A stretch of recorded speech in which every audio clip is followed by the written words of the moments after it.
We are at the Biohacking Congress. My name is Ella Devar, and I'm a registered dietitian. My guest here, Don Moxley. Hello. Hello.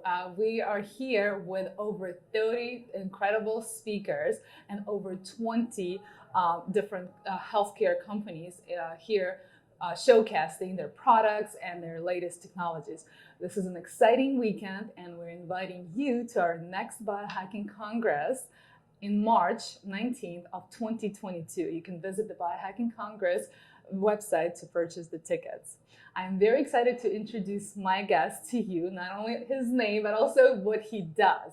Don Moxley is leading Longevity Labs and his main product, Spermidine, and he's going to tell us all about it today. Sure. Can you tell me exactly your title? I think I messed it up. So, yeah, what they refer to me as the science guy. Okay. I'm director of applied science and brand development. So we're a very science-based company, and it's my job to translate that science into things that people understand.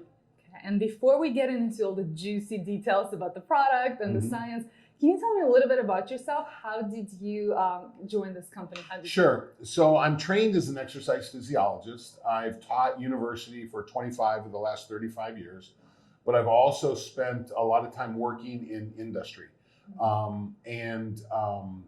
Through a connection, I get a phone call one day, and a friend of mine that I worked with in a previous company says, "Hey, what do you know about autophagy?" And I said, "Well, I have a passing understanding of it."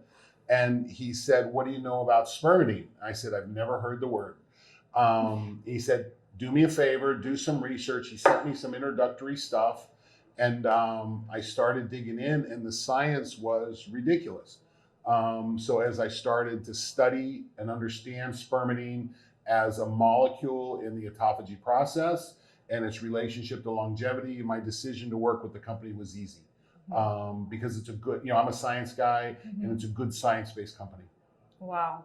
And so tell us about the product. What the spermidine is? So spermidine is a molecule in every cell of your body, men, women, plants, and animals. And what we know about spermidine is it declines with age. But people who live well into their 90s and 100s have spermidine levels similar to those in their 30s. So this is the first relationship that we start to see. And the other thing that we've learned is that you can consume spermidine that comes from food sources. Ours comes from a wheat germ extract, and our company, Longevity Labs, we get it from wheat germ, we concentrate it, and that's what creates the product Spermidine Life. It's a spermidine-rich extract compound, so you're getting the recommended dose of 1 milligram a day when you're taking it. And this is one of the challenges with spermidine in regular foods, is that it can be very, very variable how much spermidine is in a product. That there's while we get ours from wheat germ, we get it from wheat germ that's farmed in Central Europe, coming from Austria, southern Germany, northern Italy, Switzerland. We're struggling to find wheat germ in the United States that's wheat germ in the United States that's spermidine rich enough that we can process. And there's a lot of glyphosate that we have to deal with too. Right. So our product comes from Central Europe. The European controls on pesticides is different than the United States. Yeah. And that's the process that we're able to produce a supplement that you're getting 1 milligram a day from when you're taking the recommended daily dose. Wow, it's really exciting how you touched on the quality of the wheat germ, of European quality versus American. Because as a dietitian, I work and talk a lot about it, how people have tremendous gluten sensitivities here, and they don't have that in Europe, right? So can you tell us about gluten being the main protein? Is this product gluten-free or not? We're not gluten-free. So we have a very, very low amount of gluten. In a regular serving right now, we've got about 1.3 milligrams of gluten. Now, to put that in perspective, the Celiac Association wants you to keep gluten consumption below 10 to 50 milligrams a day. We have 1.3. And so we have a lot of celiac patients who use our product. And if they don't, we usually don't hear about it. So we recommend that if you are gluten sensitive, be careful. There is a tiny amount of gluten in it. We're working hard to create a gluten-free product, but we're just not there yet. Yeah. Okay, so Tell me more about like who would like what are the main benefits and who would benefit the most from this? So when you start again, when we look at the epidemiological data, we know spermidine levels drop with age, and we know that drop in spermidine yields a drop in autophagy. As autophagy drops, you also start to see the increase of a lot of the inflammatory related diseases, heart disease, neural problems, things like that. So there's two ways to look at this. If you find, I like to think of our life in 3/3. We spend the first third of our life learning, and then we spend the second third of our life in service to others, work, family, things like that. My wife and I, our daughter is finishing up grad school right now. We don't expect to have our daughter living in our home for another year. We're going into our third third. And our third third is that third of your life that's for you. I'm not working for someone else. I'm not serving someone else. And I want that third third to be a vigorous, vital part of my life. I have a background in athletics. I've coached, and I tell people, I've coached Olympic medalists and national champions and very, very elite athletes. My favorite coaching job was when I got to coach my daughter's 8th grade field hockey team. Why? It was the most enjoyable thing I've ever done in my life, working with a group of young athletes that just ate everything that you had to say. You could really mold them, and it was just a wonderful experience. Well, I'm looking forward to coaching my grandchild's team and my great-grandchild's team. This is what I'm looking forward to. And so I'm looking forward to a third that's vigorous. I want to ride my bike 100 miles when I'm 70. I want to be able to ride my bike 100 miles when I'm 90 and 100. So the way you get there is holding off these age-related diseases that are inflammatory related. And this is a challenge. You have to think about that. So let me go back and continue to answer your question. If you're thinking about longevity, you probably need to start about thinking about investing in it. And when we think of, we can think about investing financially in a 401k so we have a vigorous retirement. Well, starting to invest in your 401k when you're 60 is a little late. If you start investing in your 30s, you have something to build on. And spermidine can fall right into that category. If you're concerned about longevity, if you're concerned about maintaining this healthy autophagy process, this 30 to 50 range is when you start to think about, well, maybe I need to add this to my diet. Okay. 30 to 40, you said, right? Yeah, in there. That's where we start to see the decline in spermidine in populations. And that's when you can start to add it to your diet. So the longevity research in the whole industry of longevity, right? And the blue zones, the research that they've done on centenarians, there were never any type of specific product or supplement recommendation, right? It was like the diet, exercise, the 9 different factors that play, right? The stress. And is there any? What's your competition? Like, we've gone back. We've gone back and done studies in blue zones, and when you look at their diets, they're very spermidine rich. What other foods other than blue zones? Well, so the thing that's probably the richest in spermidine is a fermented beans. Fermented beans, natto. Have you eaten it? Yes, it's quite disgusting. It's disgusting, yeah. unless you've grown up with this as part of your diet, it's pretty hard to choke it down. So and we can move into, there are some mushrooms, there's a wheat germs, there's a lot of food sources. But again, the challenge is the content of spermidine in a particular is not given. It's not a given like a protein content or a fat content. These micronutrients vary a lot more. In fact, there's a lot of wheat germ we see that has 0 spermidine content. So a big part of what we do is find wheat germ that's high in spermidine and work our way through that. So that's part of the challenge. So, but going back to the longevity research, you guys are based out of Europe. What about American researchers? Where are they at? What's their recommendations? We've just added David Sinclair, Dr. David Sinclair, to our advisory board. Wow. So we're starting to beef up the American-based research with David's addition. And there's studies going on. Again, Dr. Frank Medeo, who's one of the founders of Longevity Labs. He's one of the founders of spermidine research. He's based in Graz, Austria. And we have a lot of great relationships with German healthcare facilities, with German research facilities. where our science comes out of Central Europe. Yeah.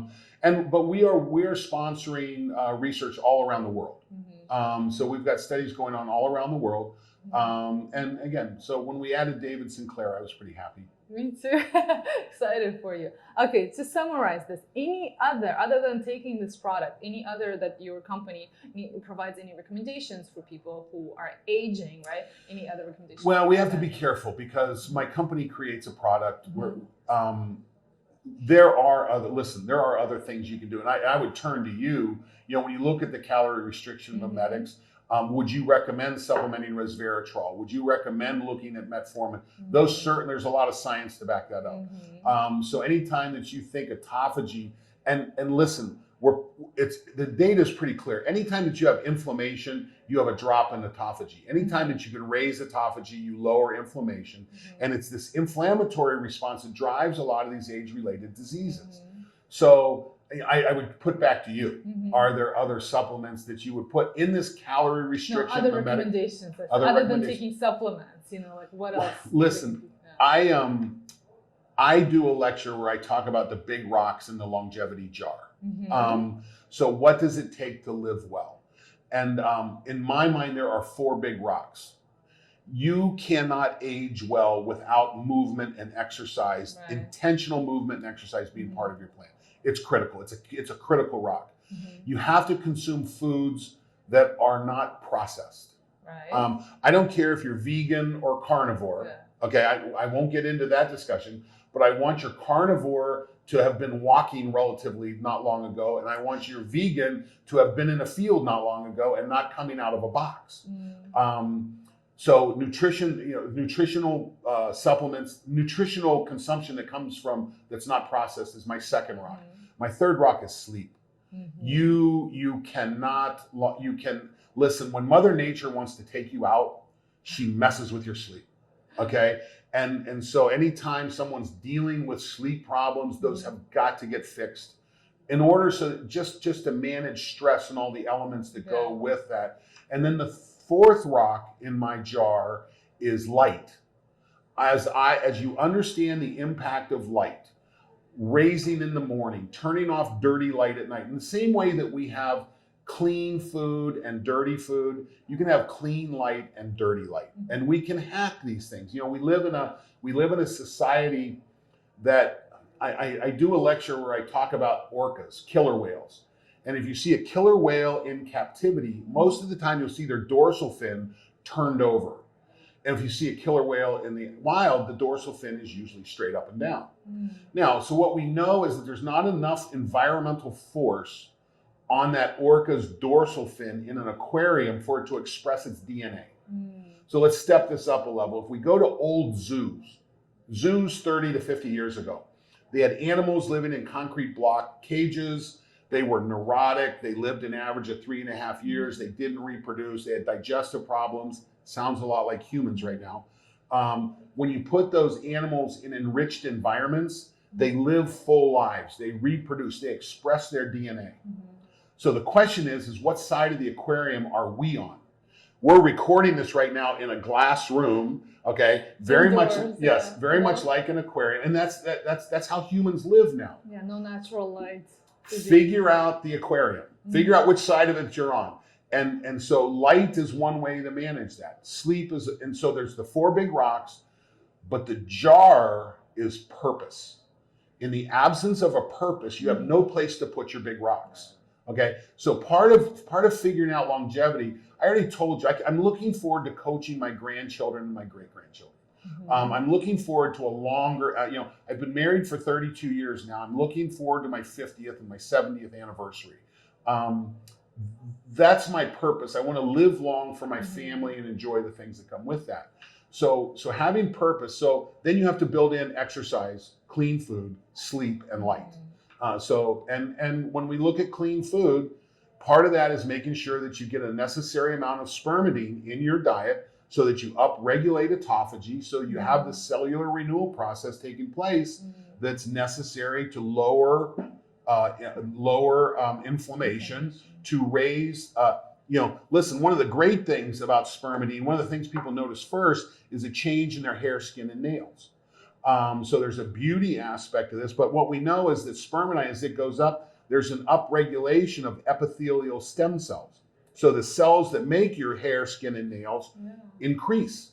And that's why one of the first things people tell us when they start taking spermidine is their nails start growing like crazy. It's the first sign of premature aging, when the skin is the first thing that shows, right? Yeah. And then we pay attention to it. And listen, I love aging because not aging is not an option in mine for me. I want to age. Not just for you, no one's getting any younger. No. But I want to stay vital. I want to stay vigorous. I want to move into my third and really enjoy it.